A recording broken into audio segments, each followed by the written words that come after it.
Et si on parlait de sport, la chronique. Et si le football racontait la plus grande histoire du sport mondial ? Aujourd'hui, et si on parlait de sport, vous invite à embarquer pour un voyage exceptionnel au cœur de la Coupe du Monde de football avec une série inédite de 22 chroniques consacrées à la plus prestigieuse des compétitions. De l'Uruguay en 1930 jusqu'au Mondial 2026, nous allons parcourir ensemble près d'un siècle d'histoire du football mondial. Une aventure proposée par Et si on parlait de sport avec le soutien de la Ligue de football d'Occitanie et de ses 12 districts que nous remercions pour leur confiance et leur engagement à nos côtés. À chaque chronique, un invité passionné nous accompagnera pour revivre les moments forts, les anecdotes et les grandes pages qui ont façonné la légende de la Coupe du Monde. Alors préparez-vous à remonter le temps, à revivre les plus grands moments de football mondial. Et si on parlait de sport, spécial Coupe du Monde de football, c'est maintenant.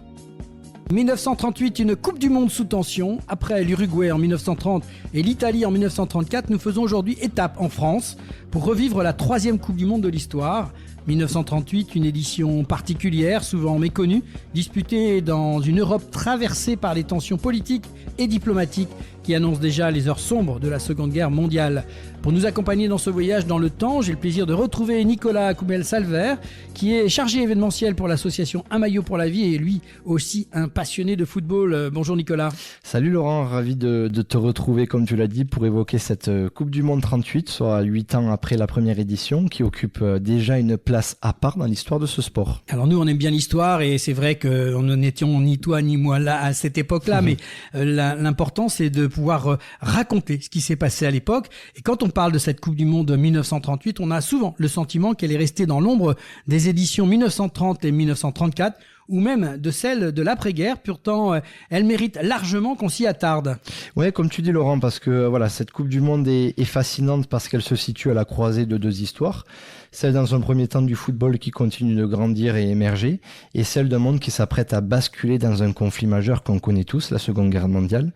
Quand les équipes arrivent en France, puisqu'il faut rappeler que lors de cet été 1938, c'est le pays de la France qui est hôte, et personne ne s'imagine vraiment encore que moins de 15 mois plus tard, l'Europe sera en guerre.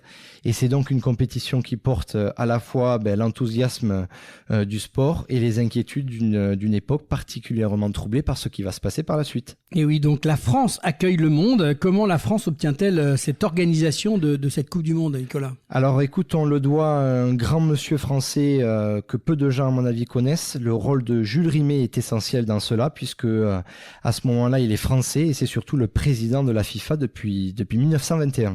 Et il demeure le principal artisan du développement du football mondial à ce moment-là, qui ne cesse de grimper. Voilà, on va noter quand même que Jules Rimet, pour ceux qui s'en souviennent, c'est la première Coupe du Monde qui porte son nom, cette petite Coupe du Monde avec des ailettes. On avait l'impression que c'était des ailes d'ange pour cette Coupe du Monde. Jules Rimet, donc qui a été finalement conservé par le Brésil, qui lui, plusieurs années plus tard, l'aura gagné 3 fois de suite. C'est ça, exactement. Et puis, tu vois, pour le coup, on fait bien de le souligner, puisque pour Jules Rimet, c'est une formidable opportunité de faire rayonner le football dans son pays, la France. Et à cette époque, la FIFA souhaite poursuivre l'alternance des pays organisateurs et décide donc d'attribuer en 1938 la Coupe du Monde à la France. Mais cette décision, à ce moment-là, ne fait pas l'unanimité, loin de là, puisque plusieurs nations sud-américaines considèrent qu'après l'Uruguay, première édition en 1930, l'épreuve devrait se dérouler sur leur continent, et il y a notamment l'Argentine, gros pays de football déjà à ce moment-là, qui refuse de participer, donc déjà premier boycott.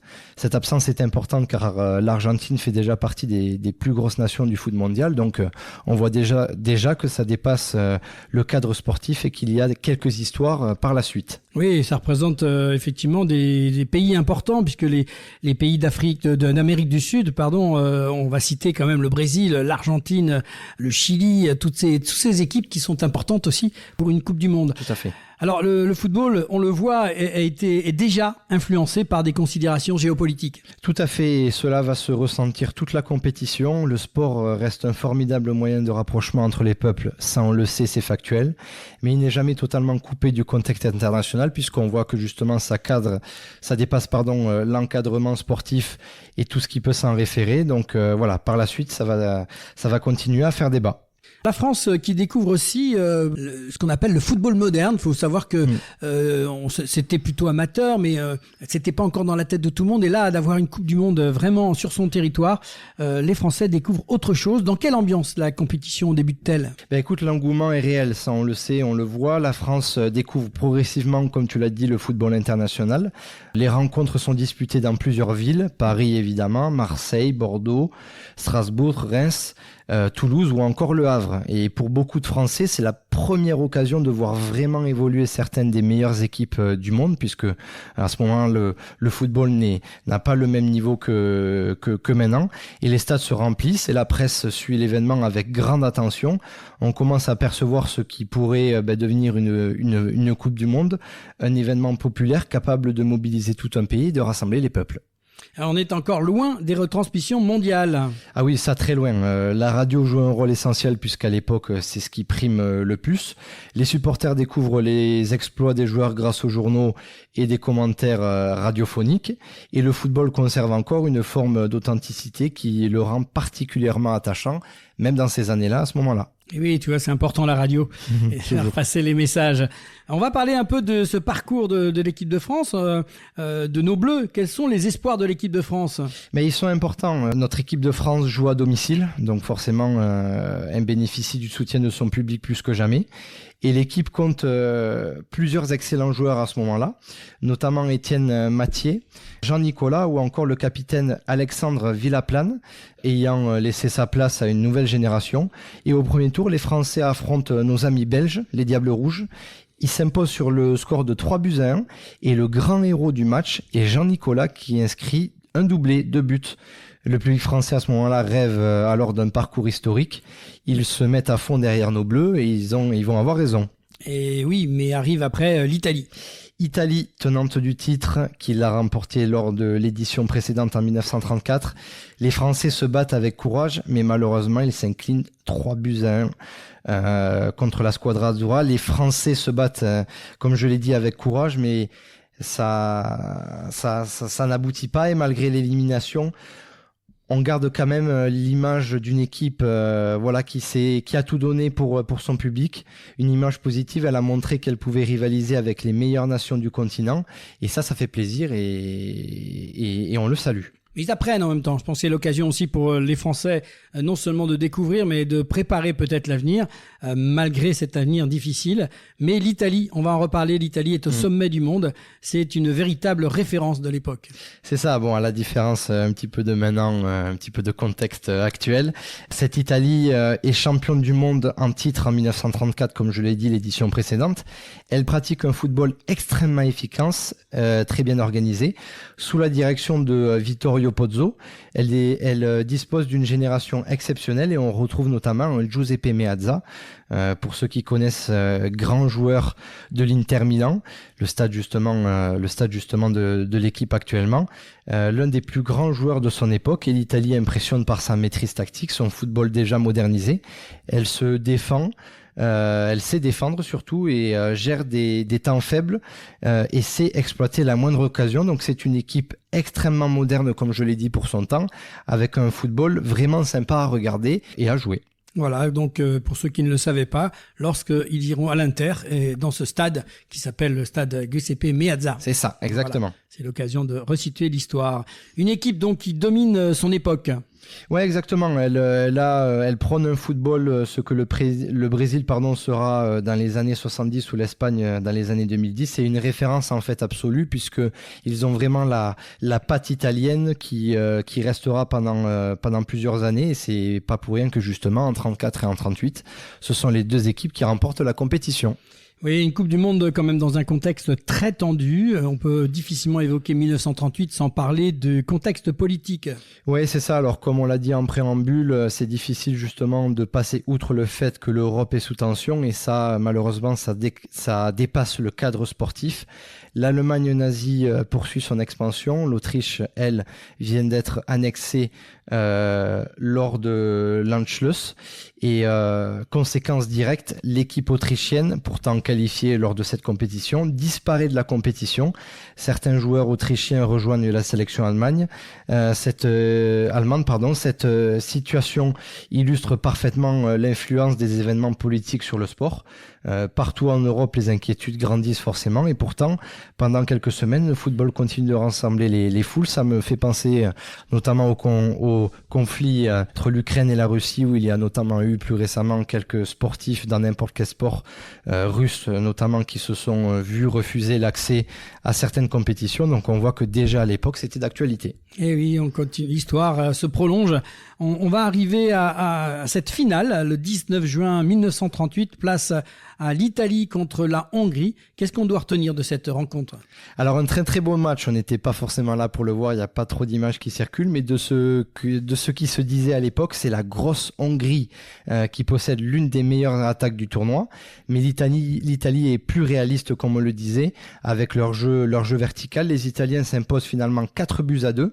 Les buteurs italiens sont Gino Colossi, auteur d'un doublé, et Silvio Piola, qui inscrit également 2 buts, un doublé.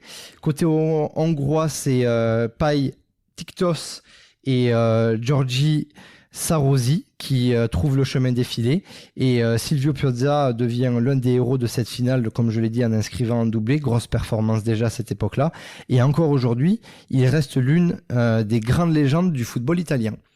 Les grands joueurs de ce tournoi, quels sont les noms que tu peux nous citer, qui ont marqué cette édition? Eh bien, écoute, je peux te citer, comme je l'ai dit, Giuseppe Meazza, mais aussi Silvio Piola, les deux Italiens qui ont vraiment fait le boulot lors de cette édition 38, avec le sacre au bout.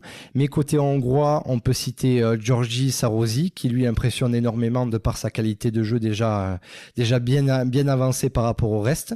Et pour la France, notre attaquant Jean-Nicolas, qui lui confirme tout son talent, et qui montre à un public français venu en nombre dans les stades que justement l'équipe de France sait jouer au football et bien le faire, malgré la défaite face à l'Italie. Et le meilleur buteur du tournoi, lui, est brésilien. Il s'appelle Leonidas, avec 7 réalisations. Donc on voit que justement il y a plusieurs nations qui sont mises à l'honneur, où le football est de considération. Et justement, il est considéré, ce brésilien Leonidas, comme l'une des premières superstars du football mondial. Son style de jeu spectaculaire et son sens du but marquent les esprits. Pourquoi cette Coupe du Monde 38 demeure-t-elle si importante dans l'histoire du football?